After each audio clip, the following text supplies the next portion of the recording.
Coming up next on the Jeff Crilley Show, we'll be talking to the owner of the largest privately held collection of Indian artifacts on the planet. That's next.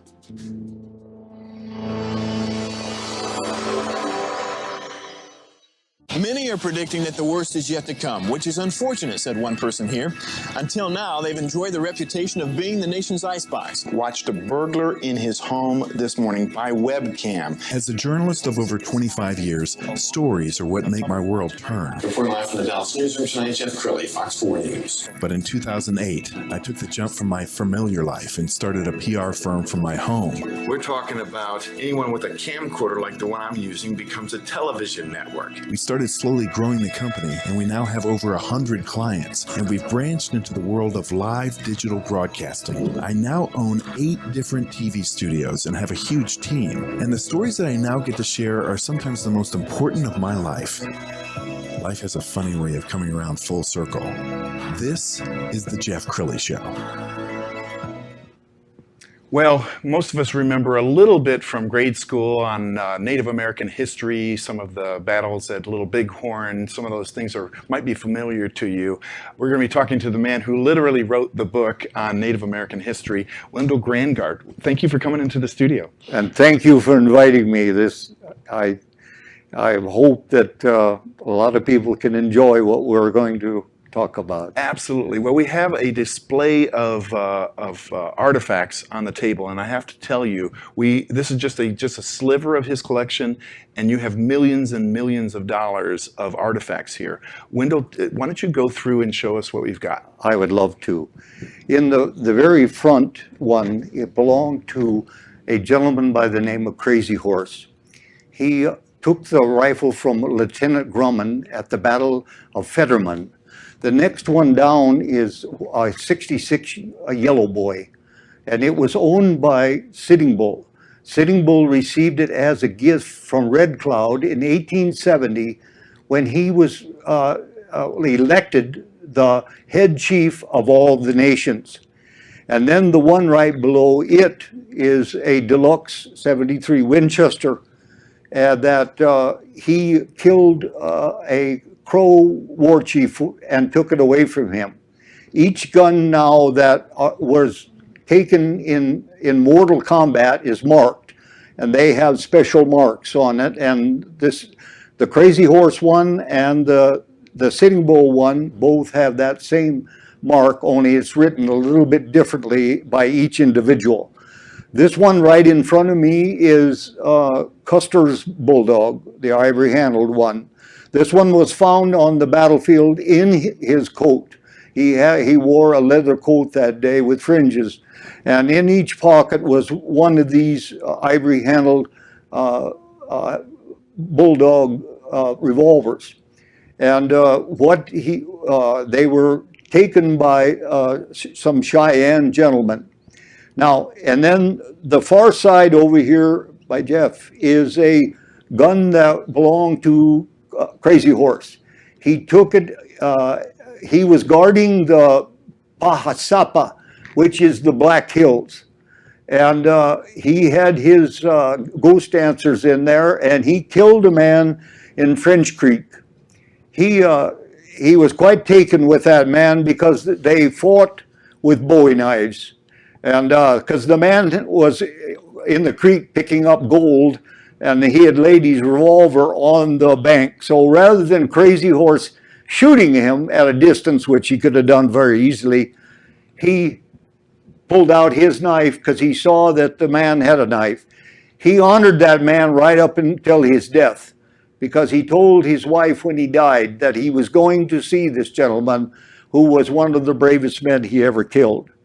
And then in the center here is a ceremonial axe that belonged to Sitting Bull. It's one of my favorites of my collection.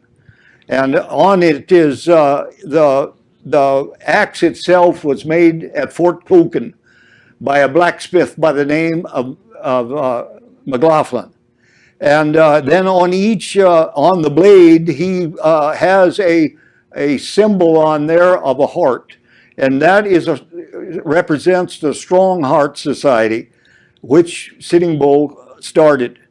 Then if you look at the handle of this axe, it's not round like normal. It is shaped in a rectangle, and it represents the 4 directions: north, south, east, and west. And because when Sitting Bull would pray, he would always hold his thumb on the left side, because that was part of his demeanor. And then the buttons at the very top of this axe is a configuration that represents the White Horse Society. They were a very special council who would determine what would be done in certain circumstances of a tribe. The bottom 2 sets of buttons represent the Eater Society. This is a midnight group that they would determine if it was time for the tribe to leave, for one example. Then in the very center, there is a single button. That button represents Sitting Bull's band, which is the ICA, I-C-I-R-A. And then this is what the bottom part here is, what the Native Americans always called a drop. And on the drop then represents certain things. There's 2 sets of horsehair here. The one horsehair was from a horse that when Sitting Bull killed Magpie, he took his big old black stallion, faster than the wind. And so he cut some of the tail hair off of, and attached it to his ceremonial war axe. The gray horse is a horse that Cody gave to Sitting Bull when he was with the Wild West show in 1885. And then the feather on there is a bird. It's what represents what Sitting Bull, when he became a man, when he was about 14 years old, had a vision. And in the vision, he was always to pray to a god who was a deity of Wankatonka. And his name, they called the Thunder Bird. That's what this feather represents. Then as you go to 2 buttons here, the blue button represents Wankatonka. Now, Wankatonka is their god, and he lives in the Black Hills, and that's why they fight so hard to protect the Black Hills, is that this is the home of their god. Then the other red button that is attached to this drop is a button that represents the strength and leadership and so on, which Sitting Bull aspired to all of his life. Wendell, you are amazing. And to give our audience a little more perspective, we found a nice clip from the History Channel. Let's go ahead and roll that now. It's one of the most crushing defeats in American history. Custer's last stand. June 25th, 1876. Lieutenant Colonel George Armstrong Custer and over 600 troopers of the 7th United States Cavalry arrive in the Little Bighorn Valley of southern Montana. The cavalry has come to subdue a village of defiant Indians. Thousands of Sioux and Cheyenne under the leadership of the great holy man, Sitting Bull. For a century, the United States has pushed the frontier west, herding tribe after tribe onto agencies or reservations. The Sioux and the Cheyenne don't want to give up their land on the northern plains. These last defiant Indians gather into a colossal wandering village. In the spring of 1876, the village arrives on the plains of Montana. The village was always on the move. They knew the Army was out after them. And to the United States Army, to capture a fleeing village was an impossible task. Custer follows Sitting Bull's path west across the Wolf Mountains. On the other side, the Indian village stands on the banks of a slender river. The Indians call it the Greasy Grass. The Army calls it the Little Bighorn. Well, and that even that little clip doesn't do it justice. I mean, Wendell, you've lived with the Native Americans for 60 years now. Yes. And many of the stories that you acquired over those 60 years, you put in a book. We're going to put the cover of the book on the screen. I want you to talk about it. Okay. This now is a book that I accumulated stories to recreate the battle. There's been hundreds and hundreds of books that have been written on the subject, but usually the authors were kind of hamstrung because of the fact that when they would get an interpreter to talk to some of the Native Americans of this time, if you ended up with an interpreter that spoke one dialect, and then you were talking to a person that spoke a different dialect, for example, you take the Sioux language, Dakota and Lakota. Both languages are similar, but there are words that are different. And so consequently, when someone tells you something, you write it down. Well, there are so many things that we have not understood and could not put together. Well, I spent enough time with this that I created this book, and I've laid it out. Went to the, when an author writes about, for example, the Medicine Tail Coulee, if you're not a student, you can't understand it. I'm traveling through the Medicine Tail Coulee. Well, it's tough. But if you read my book, I have a map in there. I have the journey that each great war chief made. So as I'm telling the story, you can follow on the map through the battlefield and understand what I'm saying. And so it makes it enjoyable to read and to understand. So it was one of the finest things I think I've been have created over the years. I was in the bridge business and built a lot of bridges, but this was a good journey. This is your legacy. This is what you want to leave the planet. And you and I were talking before the show that even some of the young Native Americans are not aware of some of their own history. Yeah, that's a sad part, Jeff, because I speak at the reservations at their colleges, and I speak at a history class. And of course, I speak only on this subject from about 1866 to about 1900.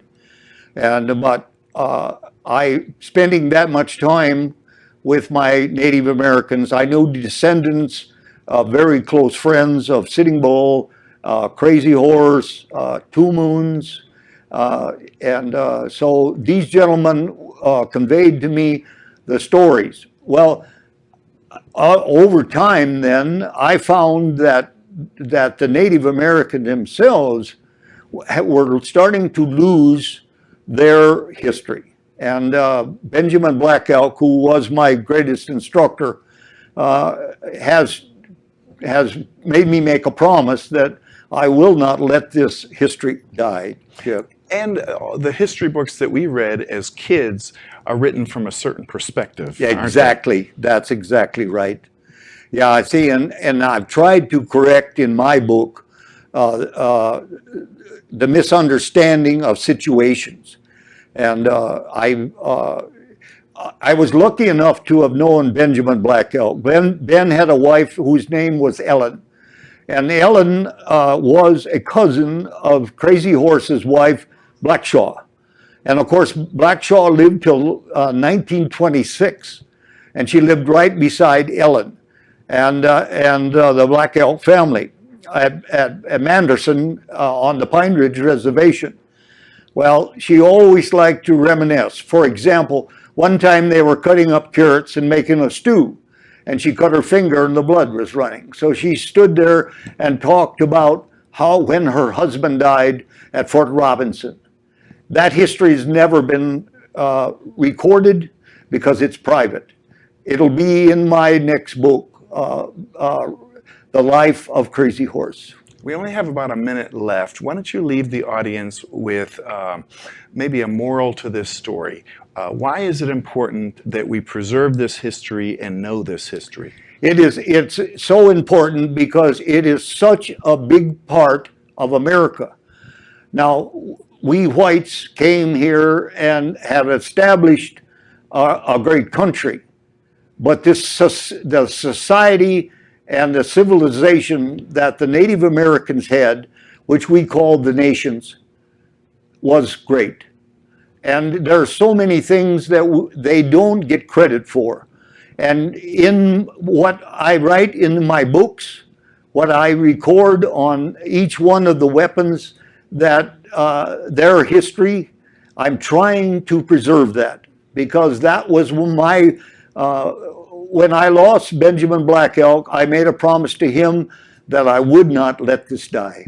Wow, that's a great way to end this segment. We're going to put up your Facebook page so people can get in touch. It's facebook.com/Guns of History Gun Gallery. Thank you so much for coming on the show, Wendell. This has been a sure real blessing. appreciate being here, and I enjoyed it. You bet. And that's it for now. We'll see you next time.